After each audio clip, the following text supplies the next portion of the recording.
اللهم اهدنا فيمن هديت، وعافنا فيمن عافيت،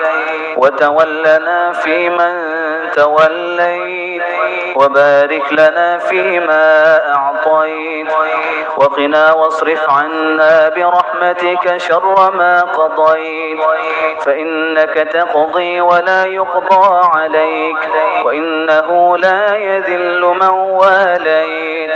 ولا يعز من عاديت، تباركت ربنا وتعاليت، فلك الحمد على ما قضيت، ولك الشكر على ما